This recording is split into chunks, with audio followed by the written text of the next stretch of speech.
The music inside the obsidian was loud enough to drown out gunshots, and maybe that was the point. Zane Russo moved between tables with practiced precision, her tray balanced perfectly, her expression calm, almost invisible. Working in the VIP section taught her one thing very quickly: the less people noticed you, the longer you stayed alive. Tonight should have been like every other night: rich men, expensive liquor, quiet deals whispered behind velvet curtains. But something felt off, like the air itself was holding its breath. She heard it by accident. Just one sentence, barely louder than the bass. 10 million. Her steps didn't stop, but her attention locked in instantly. She didn't turn her head, didn't even slow down visibly, just let her body keep moving while her ears stayed behind. The voice belonged to Camila. Of course it did. Everyone knew her, the woman who stood beside Lorenzo Enzo Moretti, the king of this place, the man who never raised his voice because he never needed to. Camila sounded calm, too calm. After tonight, he's finished, she said, like she was talking about canceling a dinner reservation.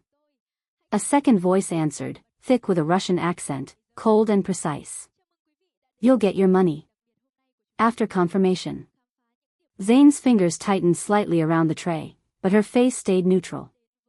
His schedule? The man asked. There was a pause, then Camila replied, he's here tonight. A quiet laugh followed, low and satisfied. Perfect.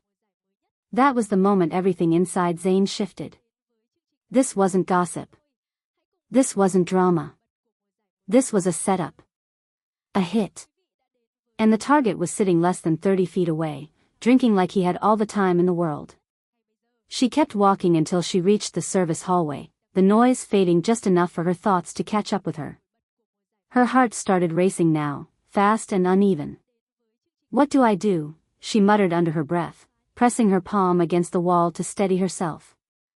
There were only two options. Walk away, pretend she heard nothing, go home at the end of her shift and hold her daughter like nothing ever happened. Or say something, and step directly into a world she had spent years trying to avoid. People like Enzo didn't have witnesses. They had liabilities. Zane closed her eyes for a second and saw Lily, sleeping, small, safe. Then she saw the other version of tonight. Blood on marble floors. Gunfire cutting through music. A man dying without ever knowing why. Her eyes opened again, sharper now. I can't just walk away, she whispered. And that was it. The decision was made. She grabbed a napkin from the counter and pulled a pen from her pocket, her hand moving faster than her fear could catch up. Your girlfriend sold you out. Russians. They're here. She stared at the words for half a second, then folded the napkin tight and grabbed a glass of water. Simple. Clean. Easy to hide. She slipped the note under the base and picked it up, forcing her breathing back under control. Now came the dangerous part. Walking back out there. The music hit her again, lights flashing, people laughing like nothing was about to explode. Zane moved straight toward Enzo's table, every step measured, every movement natural. He sat exactly where she expected him to be, composed, untouchable, like the center of gravity in a room full of chaos. She didn't look at his face. That would be a mistake. Instead, she placed the glass down in front of him and said softly, your drink, before turning away immediately, giving him no reason to remember her. She made it 3 steps before she felt it, that shift in the air. Subtle, but real. Behind her, Enzo lifted the glass, paused, then noticed something underneath. He flipped it, unfolded the napkin, and read it once. Then again. Zane didn't turn around, but she could feel it. The room hadn't changed yet, but he had. And then the lights flickered. Once. Twice. Then everything went dark. The darkness didn't last long, just enough to make everyone stop breathing. Then the emergency lights snapped on in a dim red glow, and that was when the first gunshot tore through the music. Screams followed instantly, glasses shattered, bodies dropped, and the illusion of luxury inside the obsidian collapsed into pure chaos. Zane froze for half a second behind the bar, her brain struggling to catch up, but instinct took over before fear could lock her in place. She dropped low, ducking behind the counter as another burst of gunfire ripped across the room, bullets tearing into wood and glass like paper. Across the room, Enzo was already moving. He didn't panic, didn't hesitate. The moment the lights flickered, he had known. The note confirmed it. 2 men went down before most people even realized what was happening, his shots precise, controlled, like he had rehearsed this moment 1,000 times. But this wasn't just an attack, it was coordinated. More shooters emerged from the shadows, from the entrances, from places no one without inside information should have known. Camila was gone. Zane crawled along the floor toward the kitchen entrance, her hands shaking now as the sound of bullets echoed too close, too loud. Someone screamed right next to her, then went silent. She didn't look back. Looking back got you killed. She pushed the kitchen door open and slipped inside, slamming it shut behind her, her breath coming fast and uneven. For a second, she thought she made it. Then the door burst open again. A man stepped in, gun raised, scanning the room. Russian. She recognized the accent even before he spoke into his comms. She's not here. Target moving. His eyes swept the kitchen, landing dangerously close to where she was crouched behind a stainless steel counter. Zane pressed herself lower, barely breathing, her heartbeat so loud she was sure he could hear it. Footsteps. Closer. Then. 2 shots. Clean. Fast. The man dropped instantly. Zane looked up, startled, and saw Enzo standing in the doorway, gun still raised, smoke curling from the barrel. For a split second, everything went quiet between them, like the chaos outside didn't exist. His eyes locked onto hers, not confused, not questioning, calculating. He had already put it together. You, he said, his voice low but clear. Not a question. Zane swallowed hard, nodding once, unable to speak. Another burst of gunfire outside snapped the moment apart. Enzo stepped forward, grabbing her wrist and pulling her up before she could react. You're coming with me, he said, already moving. I didn't mean, she started, but he cut her off immediately. They saw you, he said sharply, his tone leaving no room for argument. Which means you're already dead if you stay. That hit harder than anything else. No time to think. No time to refuse. Zane ran. They moved through the back corridors fast, Enzo leading, every turn deliberate, like he knew this place better than anyone alive. Behind them, the sound of boots, shouting, gunfire, closing in. This way, he said, pushing open a service exit that led into a narrow alley behind the club. Cold air hit her face, sharp and real, but it didn't slow them down. A black car screeched to a stop at the end of the alley as one of Enzo's men jumped out. Boss, he shouted. Drive, Enzo snapped, shoving Zane into the back seat before sliding in beside her.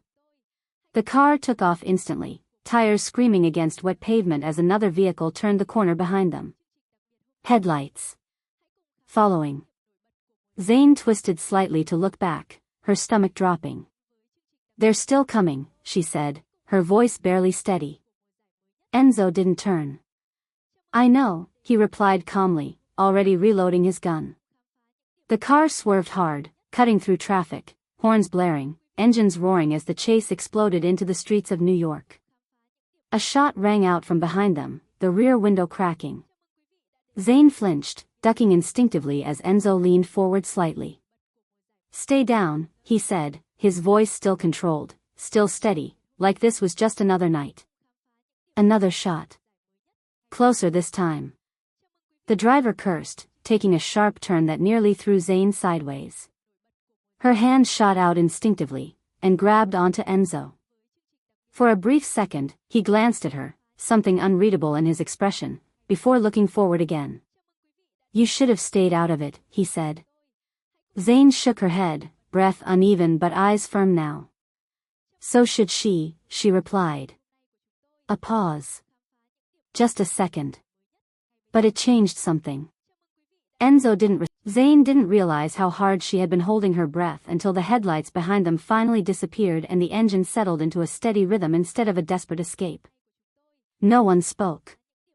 Not the driver, not Enzo, not her. The silence wasn't calm, it was heavy, like something unfinished was still chasing them, just out of sight. They crossed the bridge into Long Island City, the skyline shrinking behind them, and pulled into an underground garage beneath a building that looked too ordinary to belong to someone like him. No guards in sight. No signs of security. That was the point. Invisible. The car stopped, the engine cut, and for a second, no one moved. Then Enzo opened the door and stepped out like nothing had happened, like the night hadn't just tried to kill him. Zane followed, her legs slightly unsteady now that the adrenaline was fading. That's when she saw it, the blood. Dark against his shirt, spreading slowly but steadily. "You're hit," she said, her voice tightening. Enzo glanced down briefly, almost dismissive. "It's nothing," he replied, already walking toward the elevator. It wasn't nothing. Inside the apartment, everything felt too clean, too controlled. Minimal furniture, neutral colors, no personal details. A place meant for hiding, not living. Enzo shrugged off his jacket, and the movement made him pause for the first time, just a fraction too slow. Zane stepped closer without thinking. "Sit," she said, more firmly this time. He looked at her like he wasn't used to being told anything, but after a second, he did. That alone said enough. Zane moved quickly, scanning the room, finding a first aid kit in a cabinet like she expected it to be there. "I studied nursing," she said without looking at him, like she was explaining something he hadn't asked. "Didn't finish, but enough." Her hands were steady now, more than they had been all night, as she cut through the fabric of his shirt and exposed the wound. Not deep enough to kill him, but not something you ignored either. Enzo watched her work in silence. Most people would have filled it with questions, threats, something. He didn't. He just observed, eyes sharp even now, like he was still calculating everything about her. "You don't seem surprised," he said finally. Zane didn't look up. "I work in a place where men bring guns to drink," she replied. "You learn not to be surprised." A faint shift in his expression. Not quite a smile. She cleaned the wound carefully, ignoring the way her heart still hadn't fully slowed down. "This is going to hurt," she said. "I've had worse," he replied. She almost believed him, until she pressed the gauze down and felt the tension in his body. He didn't make a sound, but she saw it. He wasn't invincible. Just close enough that people thought he was. "Why did you do it?" he asked suddenly. Zane paused for half a second, then kept working. "Because it was wrong," she said. "And because you didn't see it coming." A beat. "No one deserves that." Enzo studied her more carefully now. "You don't even know me." She finally looked at him then, meeting his eyes without hesitation. "I know enough," she said quietly. "You walked back into a gunfight for someone you didn't have to save." A pause. "That's not nothing." That landed. The room went quiet again, but this time it wasn't heavy. Just different. Zane finished bandaging his shoulder and stepped back, exhaling slowly. The adrenaline was gone now, replaced by something colder. Reality. "I have to go," she said suddenly, turning toward the door. "My daughter, she's alone." "I didn't," she stopped when she realized Enzo was already watching her. "You're not going anywhere," he said. Her chest tightened. "I have to." "They saw you," he repeated, calmer this time, but more final. "Camila saw you. Which means everyone she's working with knows your face by now." A pause. "Your daughter too." That hit harder than anything else that night. Zane's breath caught. "No," she whispered. "I'll have someone get her," Enzo said, already reaching for his phone. "She'll be safe. With you." He didn't ask. He decided. And for the first time. Zane didn't fight it. Because deep down, she knew he was right. A few minutes later, the apartment felt even quieter as Enzo sat across from her, a laptop now open on the table between them. It wasn't his, it had been taken from one of the attackers. They weren't just hired guns, he said, scrolling through encrypted files. Too organized. Too clean. Zane leaned closer, curiosity pulling her in despite everything. Numbers, names, coded transfers, she didn't understand all of it, but she understood patterns. This isn't just about you, she said slowly. Enzo looked at her. Then what is it? Zane stared at the screen, her mind connecting pieces faster than she expected. It's bigger, she said quietly. Way bigger. This isn't a hit, it's a takeover. A pause. Then. What kind of takeover? Enzo asked. Zane's eyes moved across the data one more time, her expression shifting as something clicked into place. International, she said. Silence. Heavy. Different from before. Because now. This wasn't just a betrayal. This was a war. The apartment felt smaller after that word. International. It hung in the air like something neither of them could take back, turning a night of betrayal into something far more dangerous. Enzo leaned back slightly, eyes still locked on the laptop, but his focus had shifted. This wasn't just about survival anymore. It was about understanding who had just tried to erase him, and why. Zane moved closer to the table without realizing it, her exhaustion pushed aside by something sharper now. Curiosity. Instinct. Fear, but controlled. Look here, she said, pointing to a series of transactions buried under layers of encryption. These aren't random transfers. They're structured, like medical funding. Enzo frowned slightly. Medical? She nodded, scrolling carefully. Research grants, shell companies, private labs, but none of them are real. They're fronts. For what? He asked. Zane hesitated for half a second, then said it anyway. For something that needs to stay invisible. Enzo's gaze lifted to her. That answer told him more than she realized. She kept going, her voice quieter now, more focused. These payments aren't just from one country. They're coming from multiple governments, private investors, even defense contractors. This isn't a gang war. A pause. It's coordinated. Enzo leaned forward again, his expression darker now. Who's coordinating it? Zane's eyes moved across the screen one more time, scanning, connecting, searching for something that didn't belong. And then she found it. Not a name. Not a face. Just a symbol hidden deep in the code, a recurring signature buried across every file. A triangle. Broken into 3 segments. Here, she said quietly. This shows up everywhere. Enzo looked at it, something about it immediately wrong. Too deliberate. Too clean. Not a logo, he said. A signature, Zane replied. Silence stretched between them. Then she zoomed in further, pulling up a corrupted file attached to one of the transactions. Most of it was unreadable, but one line remained intact. Just 2 words. The architect. The room went still.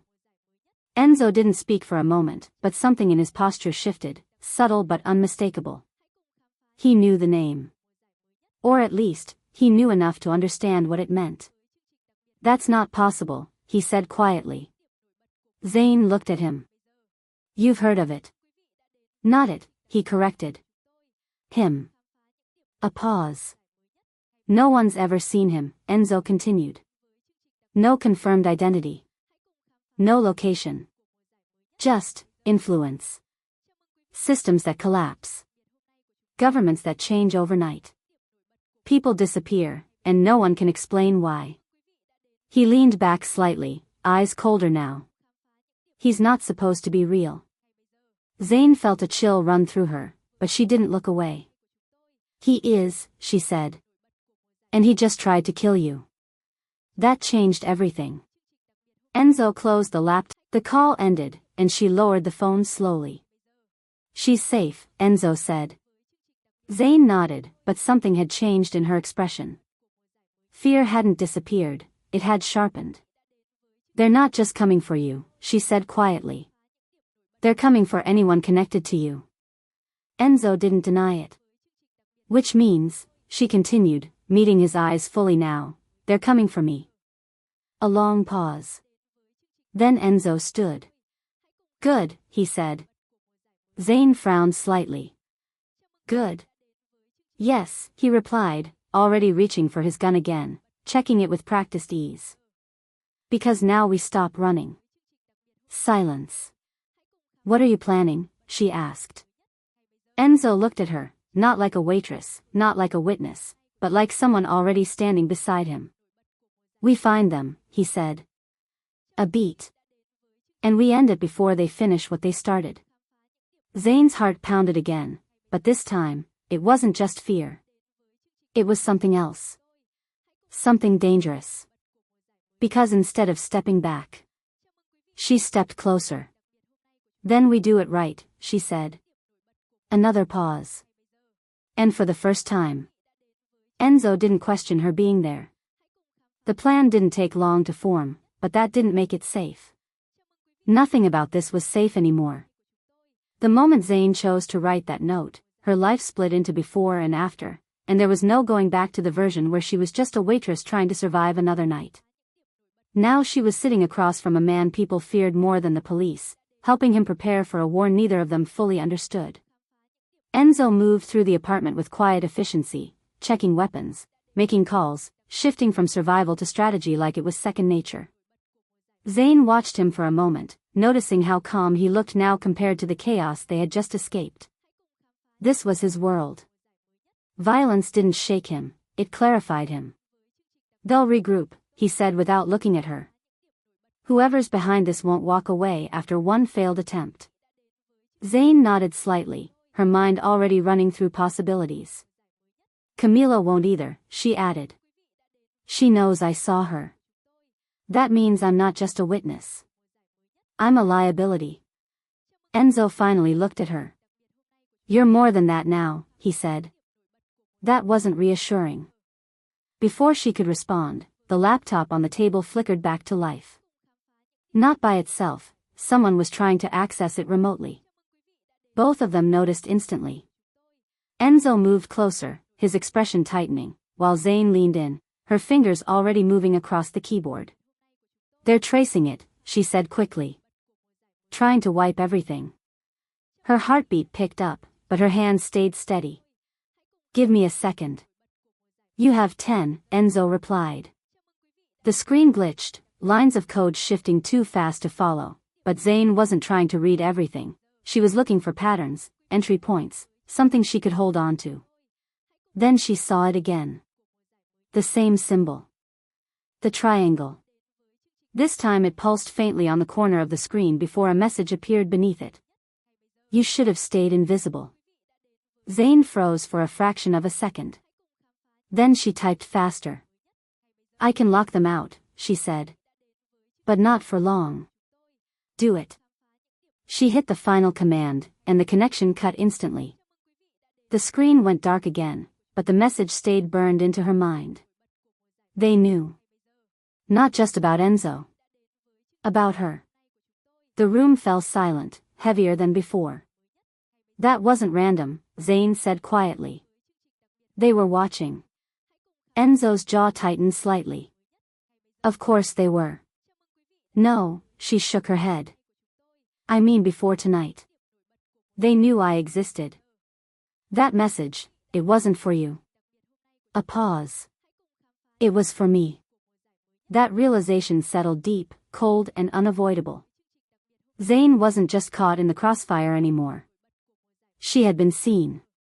Targeted. Chosen. Before either of them could say anything else, Enzo's phone rang again. This time, his expression changed the moment he saw the name. He answered without hesitation. What? Silence on Zane's end, but she watched him closely as the conversation unfolded. Where? He asked. A pause. No. Don't engage. I'll handle it. He ended the call and looked at her. They found one of the Russian operatives, he said. Alive. Zane's pulse jumped. Where? Warehouse near the river. Not far. A beat. Trap? She asked. Yes. Another beat. Still going? She pressed. Enzo didn't hesitate. Yes. That should have been the moment she stepped back. The moment she said no, stayed behind, waited for this to end without her. But instead, she grabbed the jacket draped over the chair and put it on, her movements quick, decisive. I'm coming with you, she said. Enzo studied her for a second, measuring, calculating. This isn't a place for you, he said. Zane met his gaze without flinching. Neither was the obsidian, she replied. And I'm already on their list. Silence. Then. He nodded once. Stay close, he said. That was it.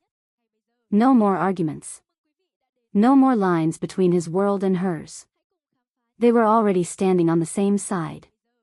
The drive this time was quieter, more controlled, but the tension sat thicker in the air. The city outside looked normal, almost peaceful, but Zane knew better now. Somewhere inside it, people were moving pieces she didn't even understand yet, building something bigger than any gang war she had imagined.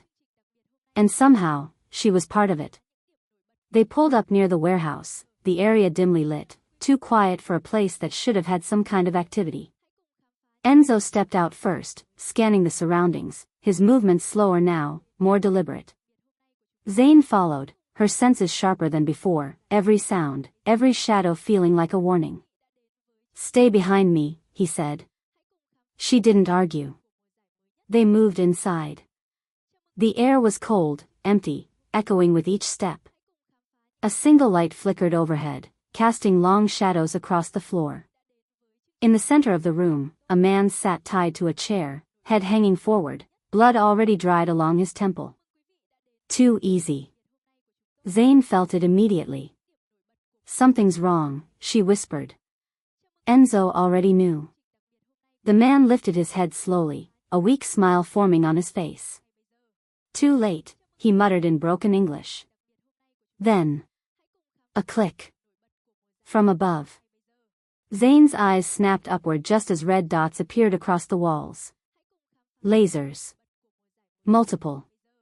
Every direction. Her breath caught. Enzo. But he had already moved, grabbing her and pulling her down as the first shots exploded through the warehouse. Gunfire tore through the warehouse from every direction, loud and relentless, shredding metal and concrete as if the place had been built just to collapse under pressure.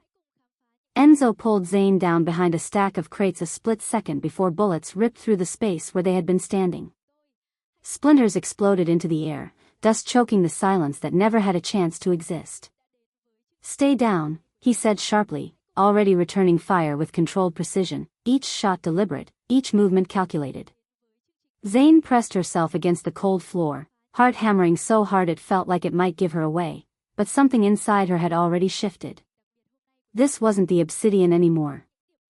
There were no exits, no hiding behind a tray, no pretending she didn't belong here. They had planned this. The tied man in the chair wasn't a prisoner, he was bait. And they had walked straight into it. Another burst of gunfire hit the crates, closer this time, fragments cutting across Zane's sleeve. She flinched but didn't panic. Not this time. Her eyes moved quickly, scanning, searching for patterns the same way she had with the laptop. The red laser dots weren't random, they were tracking movement. They're using sensors, she said quickly, forcing her voice steady. Motion-based targeting. If we stay still, they hesitate. Enzo glanced at her for half a second, surprised, not by the fear, but by the clarity. Then we move when they reload, he replied. A beat. Then silence, just for a fraction of a second. That was the gap. Enzo moved first, fast and precise, taking down one of the shooters positioned on the upper level. Zane followed without thinking, shifting low and quick. No, he repeated, sharper now. Zane didn't argue again. She moved. Fast. Low. Before he could stop her. Her body hit the ground hard as she slid forward, fingers stretching toward the gun just as another round of shots exploded overhead.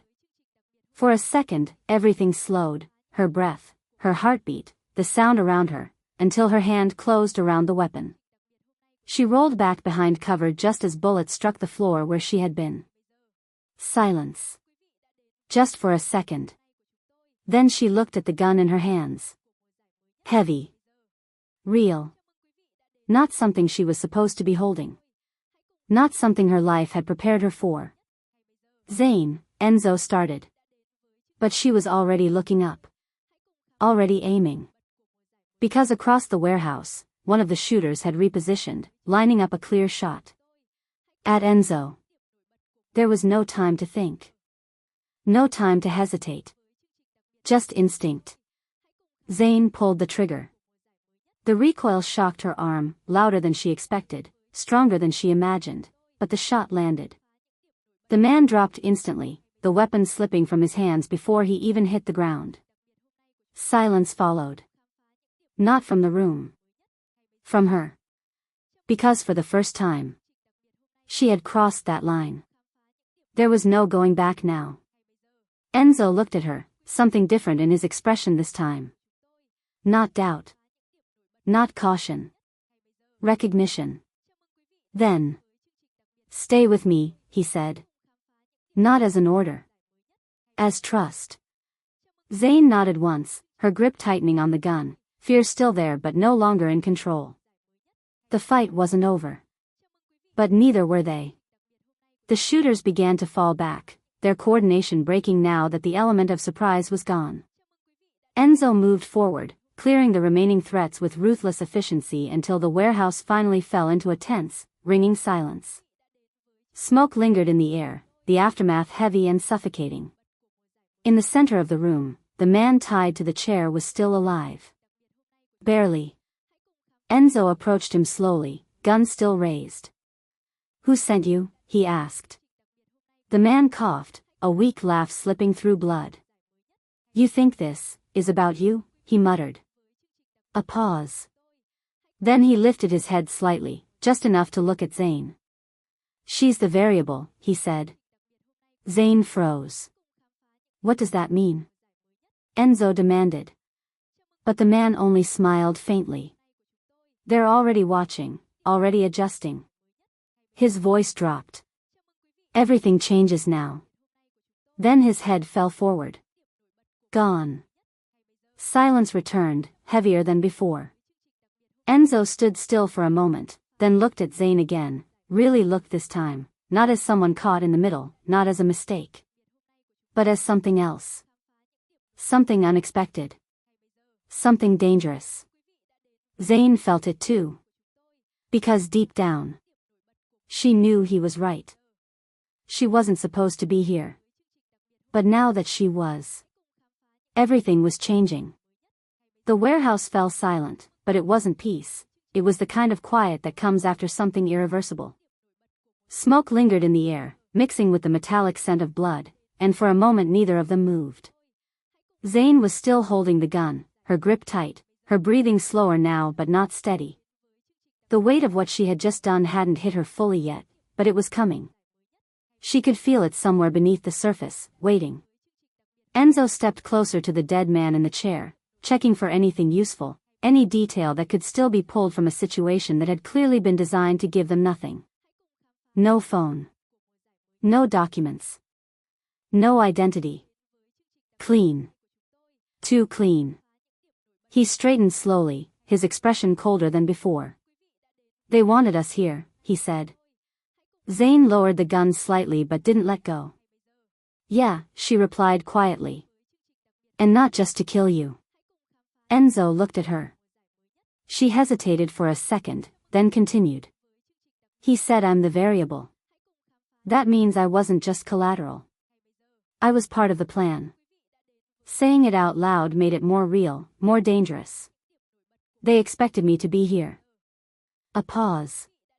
That doesn't make sense, Enzo said. You weren't supposed to be in any of this. I wasn't supposed to hear them either, Zane replied. Silence. And that was the problem. Nothing about this was supposed to happen. Which meant it had been designed. Enzo exhaled slowly, his mind already shifting into something sharper, deeper. If they planned for you, he said, then they know more about you than they should. His eyes narrowed slightly. Which means this didn't start tonight. Zane felt that sink in, cold and heavy. Her life before this moment suddenly didn't feel as invisible as she had believed. The job, the debts, the routine, it all felt too simple now, like something that could be studied, predicted, watched. Her chest tightened. My daughter, she said. Enzo didn't answer immediately. He was already thinking the same thing. The drive back felt different this time. No chase, no gunfire, but the silence inside the car was sharper, more dangerous than anything they had just escaped. Zane stared out the window, the city lights reflecting in her eyes, but she wasn't seeing them. She was thinking about Lily, where she was, who had seen her, whether safe was still a word that meant anything anymore. You said she's secure, Zane said finally, her voice low but controlled. She is, Enzo replied. That was before tonight, she pressed. A beat. Enzo didn't look at her. My people don't make mistakes. Zane turned her head slightly. Neither do the ones we're dealing with. That landed. The car slowed as they approached the building, but before it could stop, Enzo's phone rang again. This time, the tension in the air shifted instantly. He answered without a word, his expression unreadable at first, then tightening, just slightly. Say that again, he said. Zane's stomach dropped. A pause. No one leaves, Enzo continued, his voice colder now. Lock it down. He ended the call. For a second. He didn't move. Then he looked at her. They tried to breach the safe house, he said. Everything inside Zane went still. What? Her voice barely came out. They didn't get in, he added quickly. But they knew where to look. That was worse. Because it meant one thing. They're ahead of us, Zane whispered. Enzo didn't deny it. When they reached the apartment, Zane didn't wait for him to open the door fully. She moved past him, fast, her heartbeat loud again, louder than anything else. Lily was there, sitting on the couch with one of Enzo's men nearby, completely unaware of how close danger had come. Mom. Lily's face lit up instantly. Zane crossed the room in seconds, dropping to her knees and pulling her into a tight embrace, holding her longer than usual, tighter than usual. For a moment, everything else disappeared. No guns. No enemies. Just her. You're okay, Zane whispered. I told you, Lily said softly. Zane pulled back just enough to look at her, brushing her hair away, checking for anything wrong even though she knew there wouldn't be. You stay with me, okay? She said. No wandering. No opening doors. No talking to anyone unless I say so. Lily nodded, a little confused, but trusting. Always trusting. That hurt more than anything. Later that night, after Lily had fallen asleep in the other room, the apartment felt colder again. Zane stood by the window, arms crossed, staring out at the city that no longer felt like home. Enzo stood behind her, not too close, but not distant either. They're not just reacting, she said quietly. They're predicting. Enzo didn't argue. They knew I'd hear something, she continued. They knew I'd act. They knew you'd bring me with you. She turned slightly, meeting his eyes. That means I'm not random. I'm part of whatever they're building. Silence. Then we find out why, Enzo said. Zane shook her head slightly. No. That's not enough anymore. A pause. We need to know what they want from me. Another silence. He studied her again, but this time it wasn't calculation. Enzo found her in the kitchen just before sunrise, standing over the laptop again, the same files open, the same symbol burned into the screen like it was watching her back. "You're still here," he said quietly. Zane didn't look up. "They're not hiding," she replied. "Not really. They're just making sure we look in the wrong places." Enzo leaned against the counter, arms crossed, studying her. "Then show me the right one." Zane paused, then turned the screen toward him.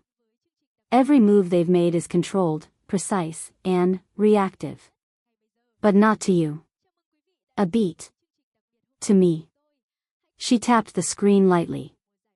"The message, the warehouse, even the breach attempt, they all happened after I made a choice. Not before." Enzo's eyes narrowed slightly. "So you think they're studying you?"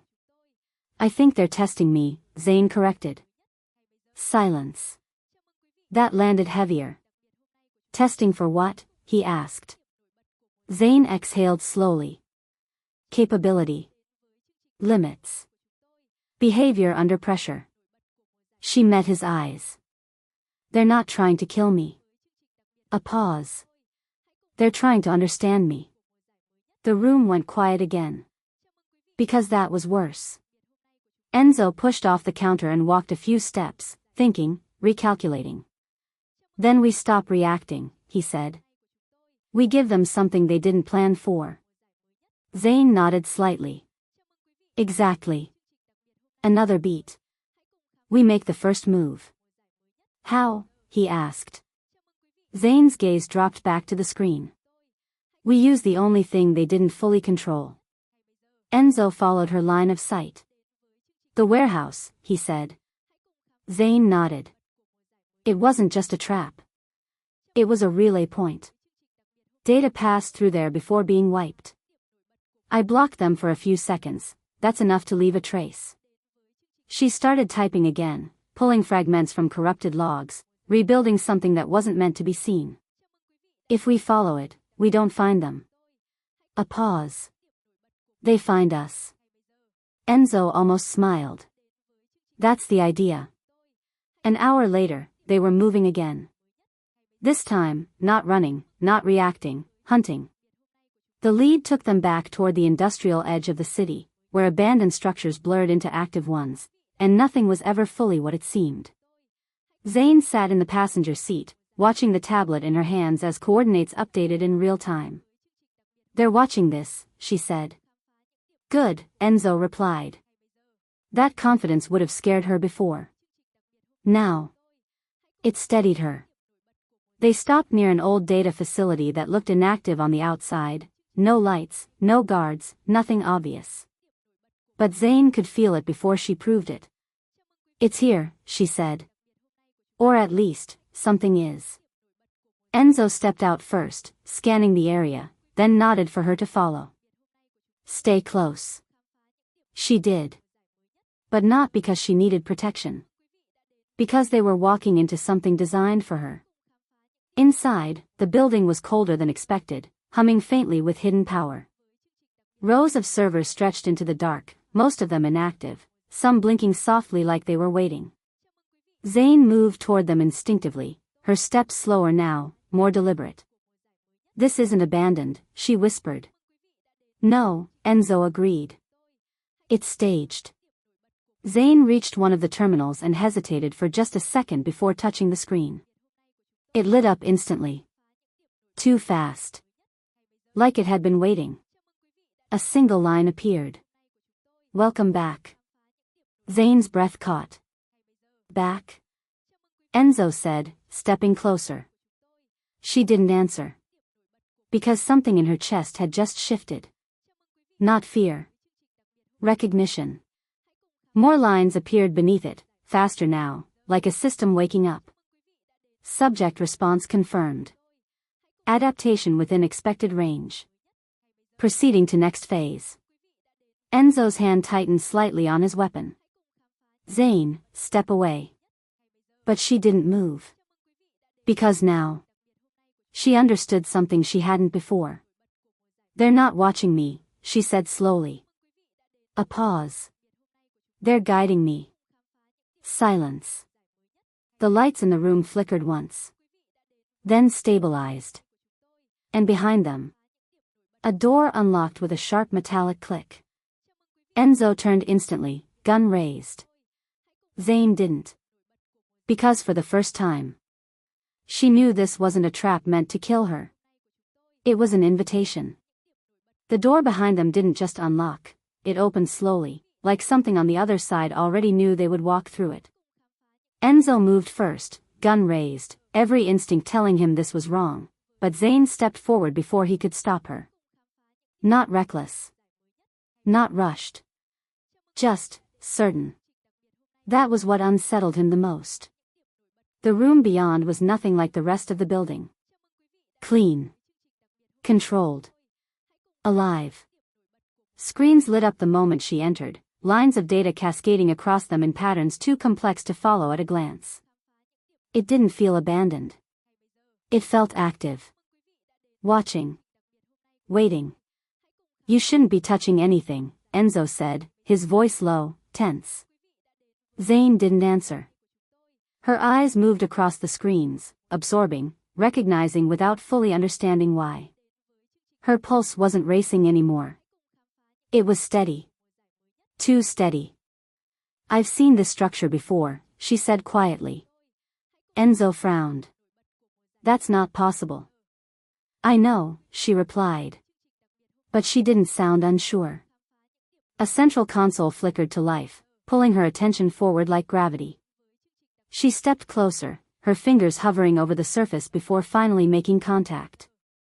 The reaction was immediate. The entire system surged, screens aligning, data reorganizing, not randomly, but around her. Enzo saw it. This wasn't access. This was recognition. A new line appeared. Identity confirmed. Zane's breath caught, but she didn't step back. Another line. Subject, Zane Russo. Then. A pause. Longer than the others. Enzo stepped closer now, his voice sharper. Step away from it. Zane shook her head slightly, eyes locked on the screen. Zane. I need to see this. The system responded before he could say anything else. New data flooded in, files, images, timestamps, her life, broken into fragments. School records. Medical files. Financial history. Everything. But something was wrong. The timelines didn't align. There were gaps. Entire sections, missing. Or replaced. Zane's breathing changed. Why is there nothing before I was 12, she whispered. Silence. Enzo didn't answer. He was reading it too. The screen shifted again. A classified file opened. Heavily restricted. Unlocked without resistance. Project, Oracle. Zane's chest tightened. What is that? She murmured. The file expanded automatically. Objective, develop predictive human model capable of adaptive decision-making under extreme conditions. A pause. More text followed. Subject candidates, 23. Survivors, 1. Zane's hand trembled slightly. No. No. The next line appeared. Slow. Deliberate. Final subject, ZR01. Silence filled the room. Heavy. Crushing. Zane stared at the initials. Her initials. That's not, her voice faltered. That's not me. But even as she said it, she knew. Enzo didn't speak. Because there was nothing he could say. The system continued. Relentless. Memory suppression successful. Behavioral integration stable. Subject released into controlled environment for long-term observation. Zane stepped back slightly now, shaking her head, her breathing no longer steady. They made me, she whispered. No, Enzo said firmly. They used you. But the difference didn't matter. Not right now. Then the room came back to life all at once. Screens lit up in sequence, faster than before, brighter, sharper, every line of data moving with purpose instead of chaos. It wasn't glitching anymore. It was aligning. Around her. Zane didn't move. Not because she was frozen. Because something inside her told her not to. Zane, we're leaving, Enzo said, his voice firm now, stepping closer, reaching for her arm. The moment his hand touched her, the system reacted. Every screen flared white for a fraction of a second, and a sharp pulse ran through the room like a shockwave. Enzo pulled his hand back instinctively, not injured, but warned. His eyes narrowed. This wasn't just technology responding. It was protecting. Zane's breathing slowed. Too slow. Her gaze lifted slightly, unfocused, like she was seeing something beyond the room itself. I can hear it, she said quietly. Enzo stilled. Hear what? Zane didn't look at him. Everything. Data moved across the screens faster now, but it didn't look random anymore. It looked organized. Predictive. Patterns forming before actions even happened. Zane's eyes tracked them instinctively, understanding without effort, like something buried deep inside her had just unlocked. The cameras outside, the street grid, signal traffic, she whispered. They're all connected. A pause. And I can see it. Enzo stepped back slightly, watching her carefully now, not with fear, but with something closer to realization. They built you for this, he said. Zane's fingers twitched slightly at her side. Not built, she replied softly. A beat. Trained. The screens shifted again. A new message appeared. Integration at 63%. Zane's chest tightened. What does that mean? Before anyone could answer, the building shook. Hard. Enzo turned instantly toward the entrance, gun raised. Footsteps. Multiple. Fast. Not random. Coordinated. They're here, he said. But something about it felt different. Not like before. Zane's head turned slightly. Her eyes sharper now. Focused. No, she said quietly. A pause. They were already here. The doors at the far end of the room slammed open. Armed men flooded in, but they weren't Russian. Not local. Different gear. Cleaner. More precise. Enzo reacted instantly, firing without hesitation, dropping the first two before they could fully enter. The rest scattered, taking cover, returning fire with controlled bursts. The sound echoed violently through the room, but Zane barely flinched. Because she wasn't watching them. She was watching the system. They're not trying to kill us, she said. Enzo didn't take his eyes off the fight. Then what? Zane's voice dropped. They're trying to take me. That changed everything. More shots rang out, closer now, forcing Enzo to shift position, pulling Zane slightly back with him this time. Stay behind me, he said, sharper than before. But Zane didn't stay. Not this time. She stepped forward. Zane. I know where they're moving, she said, her voice calm in a way that didn't belong in a firefight. Left side, 3 of them, one's about to flank you. Enzo didn't question it. He turned. Fired. The man dropped before he even cleared the corner. Silence. Just for a second. Enzo looked at her again. This time. Different. Keep talking, he said. And she did. They're adjusting positions every 4 seconds, she continued, eyes flicking slightly as if reading something invisible. They're using the building layout, but it's outdated. There's a blind spot behind that column. Enzo moved exactly where she indicated. Another shot. Another body dropped. The balance shifted. Not in their favor. In hers. The system pulsed again. Integration at 78%. Zane inhaled sharply. It was getting stronger. Faster. Closer. Zane, we need to go, Enzo said, more urgent now. But she shook her head. If we leave now, they'll just keep coming, she said. A beat. I can stop them. Enzo stepped closer. At what cost? Zane hesitated. Just for a second. Because she didn't know. And that was the problem. Another wave of enemies pushed in, more aggressive this time, forcing Enzo back again. The situation was tightening, closing in, turning into something they couldn't outfight forever.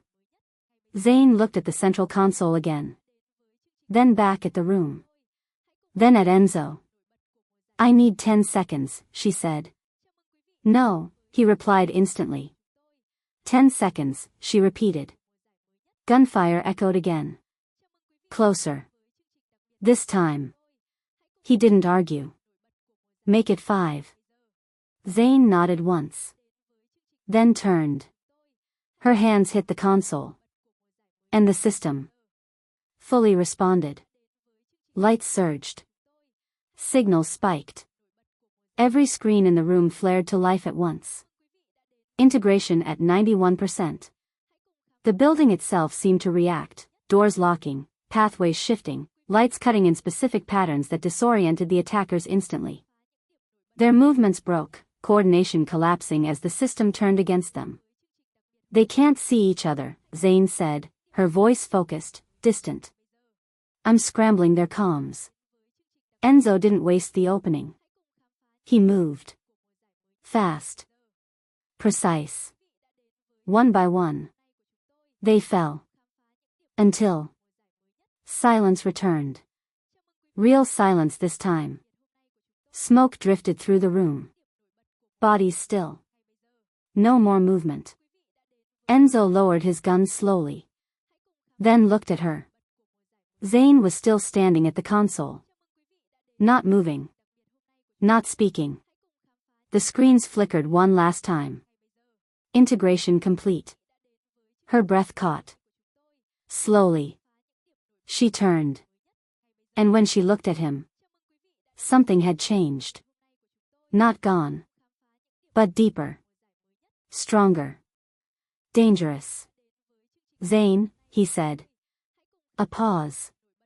She blinked once. And the moment passed. I'm still here, she said. But even she wasn't sure. For how long? The silence after the gunfight didn't feel like victory. It felt like something had shifted too far to go back. Smoke still lingered in the air, the last echoes of violence fading into a heavy stillness, but Enzo wasn't looking at the bodies on the floor. He was looking at her. Zane stood near the console, unmoving for a second too long, like her body was still catching up to something her mind had already processed. When she finally stepped back, it wasn't rushed or shaken, it was controlled, precise, almost unfamiliar. That was what bothered him. You said 5 seconds, he said quietly. Zane looked at him, and for a moment, she almost smiled. It was 4, she replied. That answer should have sounded normal. It didn't. They left the facility minutes later, moving fast, not because they were being chased, but because staying felt wrong.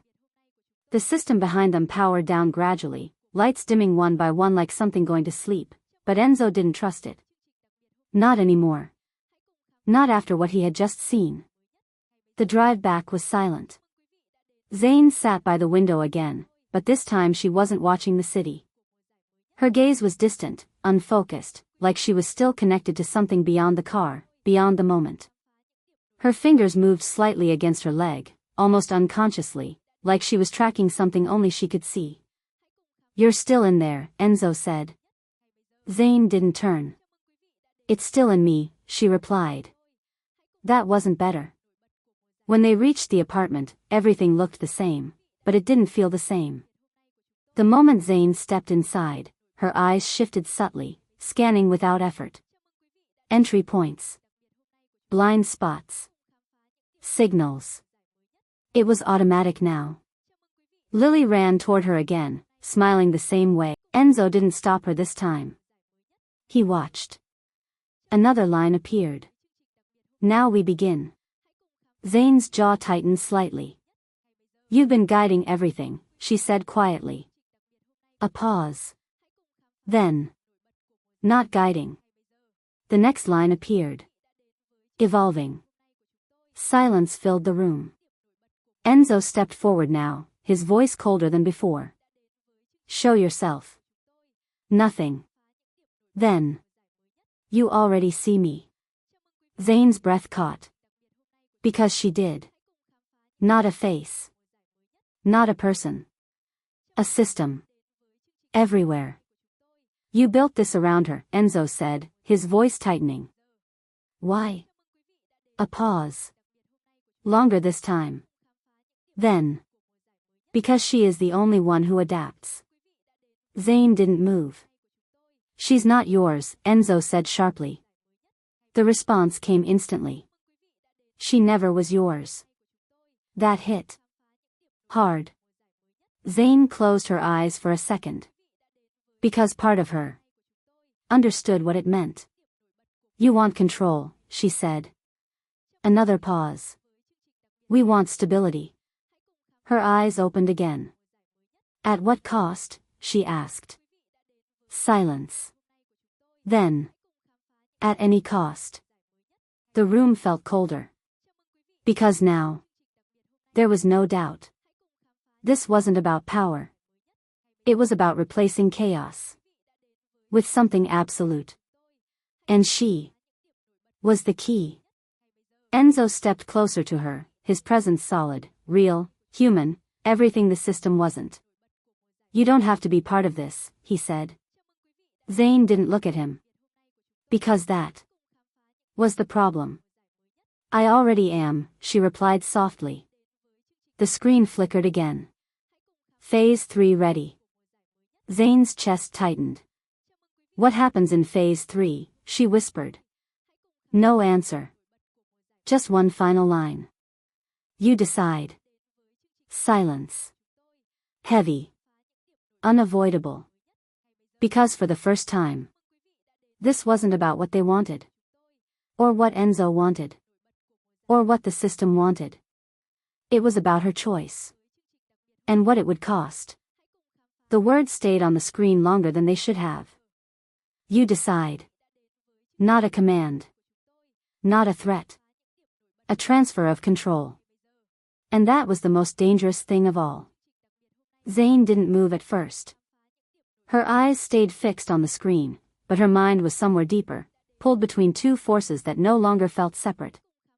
The noise inside her wasn't chaos anymore, it was structured, layered, almost persuasive. Every pattern, every prediction, every possible outcome branching in front of her like paths she could walk simply by choosing. And that was the truth she couldn't ignore. She could see them. All of them. If you follow it, Enzo said quietly behind her, you don't come back. Zane closed her eyes for a second. Because she knew he was right. But not completely. I don't think it works like that, she said softly. A pause. I think. I don't come back the same. That was worse. Enzo stepped closer now, his voice lower, more personal than it had ever been. Then don't go, he said. Not as an order. Not as a command. As something real. Zane turned slightly, meeting his eyes. For a moment. Everything else faded. The system. The danger. The war. Just him. You think I have a choice, she asked. Enzo didn't hesitate. Yes. Zane shook her head, almost smiling, but there was no warmth in it. If I walk away, they don't stop, she said. They adapt. They rebuild. And next time, her voice dropped slightly, they don't miss. Silence. Because he knew she wasn't wrong.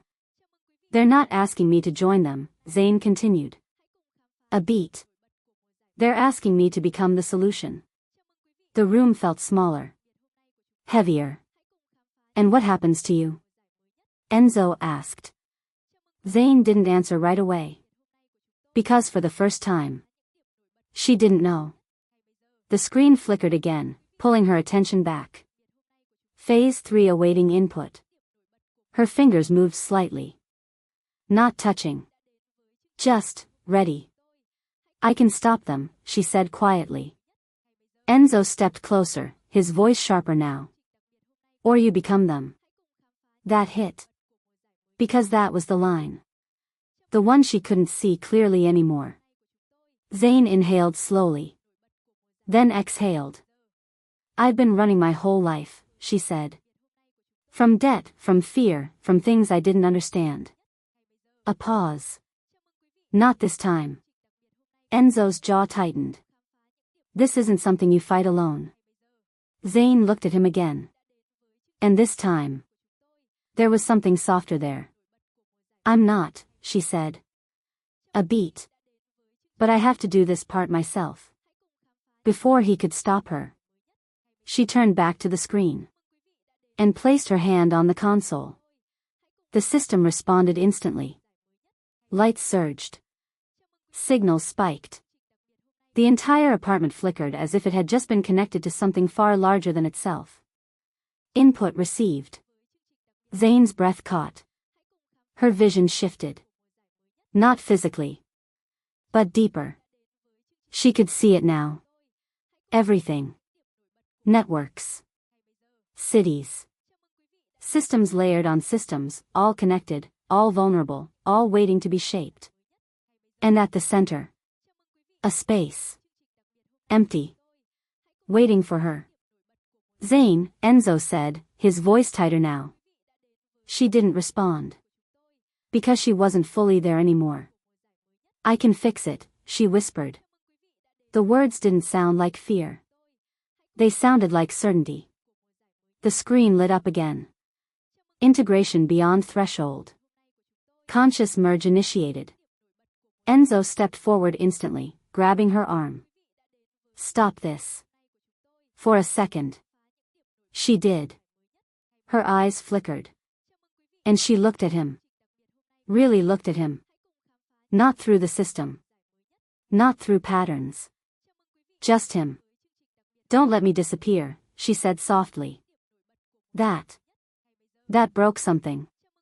Enzo tightened his grip slightly. Then don't go. A pause. Zane's expression shifted. Pain. Clarity.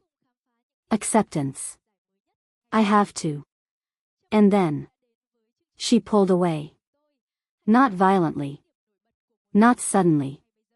Just, completely. The lights surged one last time. Then. Everything went still. The screen dimmed. The noise. Gone. Silence filled the room. Zane stood there. Unmoving. Eyes closed. For one long. Endless. Second. Then. She opened them. And something inside them. Had changed. Not gone. But no longer just hers. It's done, she said. Her voice was calm. Too calm. Enzo stared at her. Zane? A pause. She looked at him. And for a moment. There was something familiar. Then. It slipped. We don't have much time, she said. Not I. We. Silence. Because now. The choice had been made. And nothing. Was going back. The room didn't change, but she did. It wasn't something obvious at first, not a dramatic shift or a sudden transformation. It was subtler than that, quieter, and because of that, more terrifying. Zane stood in the same place, same posture, same face, but the space around her felt different, like the center of gravity had moved and everything else was adjusting to it. Enzo didn't speak immediately. He watched. Measured. Waited for something familiar to come back on its own. Zane, he said finally. She turned to him. The movement was smooth. Controlled. Perfect. 2. We can't hit all 3. No, Zane agreed. Another pause. But I can. That answer came too easily. Too certain. Enzo shook his head slightly. No. That's exactly what they want. You fully connected, fully in control, no separation left. Zane looked at him again. And for a moment, something softer returned. If I don't, she said quietly, millions of systems fall under their control in minutes. A beat. Power grids. Defense networks. Financial systems. She stepped closer now. Not as distance. As intention. This is what they built me for, she continued. Enzo's voice dropped. And what happens after? Zane didn't answer. Because she had already seen it. The silence said enough. They don't shut you off, he said. Zane's gaze lowered slightly. No. They keep you running. A pause. Forever. That word hung between them. Heavy. Permanent. Enzo stepped even closer now, close enough that the distance between them finally felt real again. You're not a system, he said. You're not a solution. You're a person. Zane's expression shifted. Just slightly. I was, she said. That almost broke him. No, he said, sharper now. You still are. A pause. Their eyes locked. For a second. The system didn't exist. The war didn't exist. Nothing existed. Just them. Then. Zane stepped back. And the moment was gone. They're accelerating, she said, her voice steady again. We're out of time. Enzo didn't move. Didn't accept it. There's another way, he said. Zane looked at him. There isn't. Silence. Because deep down, they both knew. This wasn't about winning anymore. It was about what it would cost. They didn't argue anymore after that. There was nothing left to argue about. The moment had already passed, the one where turning back was still an option. Now everything moved forward, fast and inevitable, like a chain reaction neither of them could stop. The coordinates Zane gave weren't guesses. They were exact. Precise down to the second. Seraphim. An abandoned industrial complex on the edge of the city, once used for energy research, now buried under layers of secrecy and repurposed into something far more dangerous. From the outside, it looked dead. Inside, it was the heart of everything. The drive there felt shorter than it should have been. No music. No distractions. Just the quiet awareness that whatever waited for them at the end of this road would decide everything. Zane sat still, eyes forward, but she wasn't just looking at the road. She was tracking signals, movement, energy fluctuations, things Enzo couldn't see, couldn't feel. And that distance between them grew with every passing second. They've already started, she said. How long do we have? Enzo asked. A few minutes, she replied. A pause. Not enough. Seraphim rose out of the darkness like a skeleton of something that refused to stay buried. Broken structures, rusted steel, but beneath it, power. Zane felt it immediately. Not physically. Systemically. They're routing everything through here, she said. Enzo stepped out of the car, already scanning, already preparing. Then we shut it down. Zane followed. Or I take control of it. That answer didn't sit right. They moved inside. The deeper they went, the more alive the place felt. Lights flickered on automatically, pathways activating as if guiding them forward, not blocking, not resisting. Welcoming. That was worse. They want us here, Enzo said. Zane didn't deny it. The central chamber opened before them, massive and humming with energy. Screens surrounded the space in layers, all connected to a core system pulsing at the center like a heartbeat. This wasn't just a node. This was the core. And standing across the room. Camila. She didn't look surprised. She smiled. I was wondering how long it would take, she said smoothly, her voice cutting through the hum of machines. Or should I say, how long it would take you to bring her here? Enzo's gun was up instantly. Step away. Camila laughed softly. Still thinking this is about you? She glanced at Zane. It never was. Zane's eyes locked onto her. You sold him out, she said. Camila tilted her head slightly. I upgraded, she replied. There's a difference. That same calm arrogance. But now. Zane saw through it. You don't control this, Zane said. A pause. Camila's smile didn't fade. No, she admitted. Another beat. But I don't need to. The system pulsed. Harder. Primary synchronization at 82%. Zane's breath tightened slightly. They're almost done, she said. Enzo stepped forward. Then we end it now. He fired. Camila moved, but not fast enough. The bullet grazed her shoulder, spinning her slightly, but she didn't fall. Instead, she laughed again, quieter this time. Too late, she said. The doors behind them slammed shut. Locked. From above.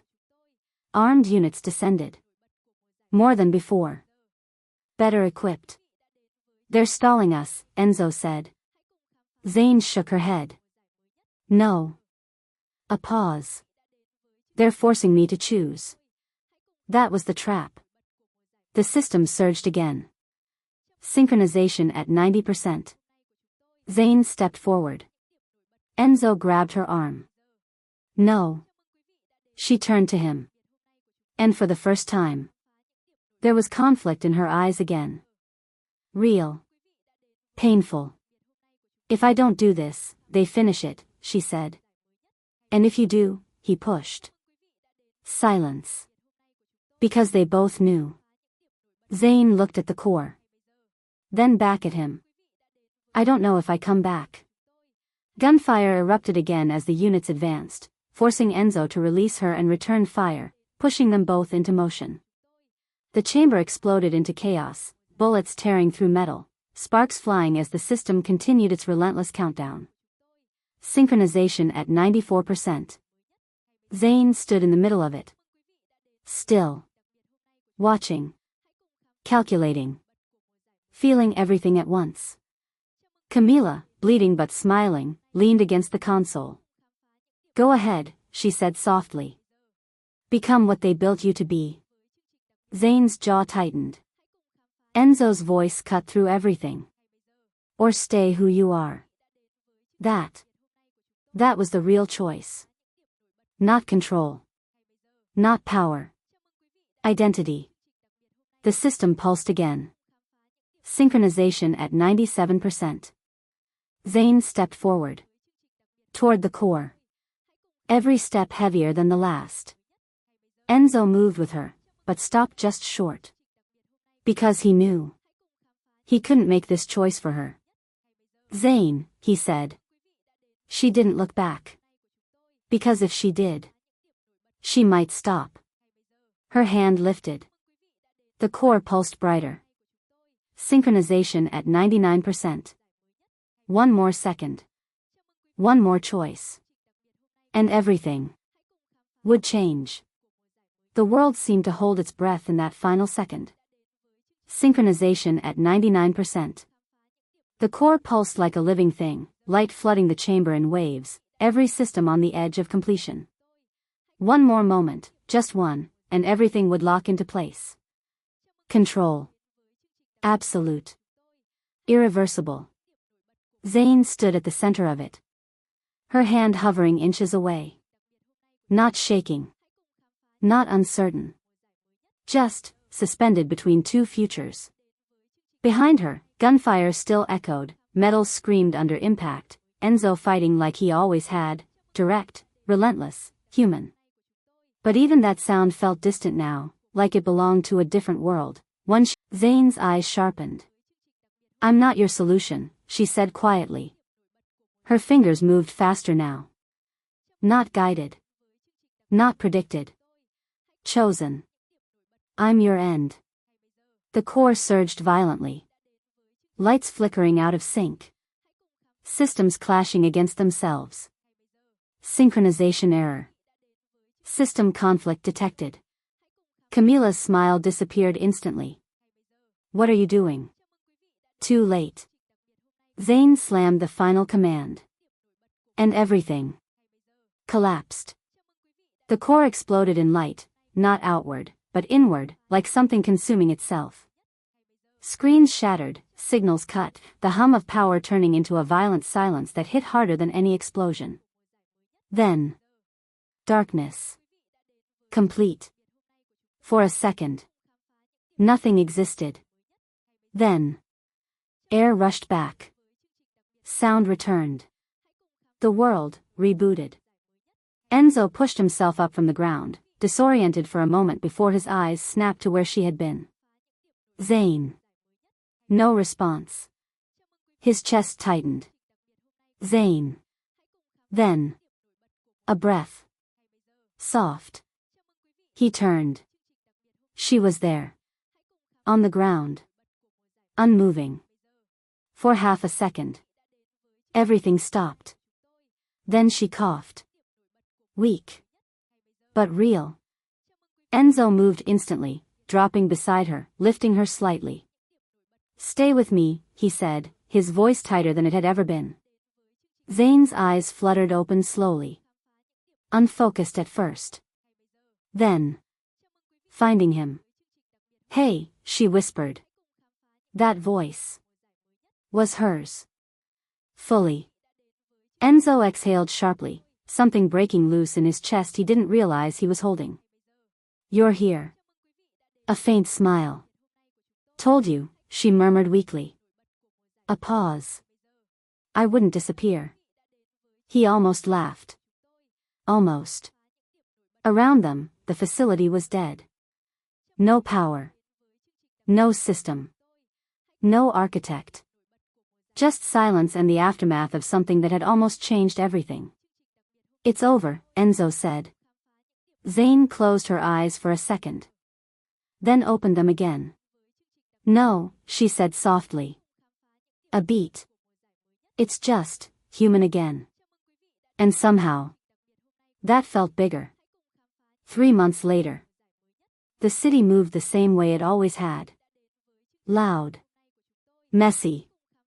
Unpredictable. Alive. Zane stood outside a small cafe, sunlight hitting her face, Lily's hand in hers, laughing about something simple, something small. No systems. No voices. Just life. Across the street, a black car idled quietly. Enzo leaned against it, watching. Not controlling. Not pulling her back in. Just, there.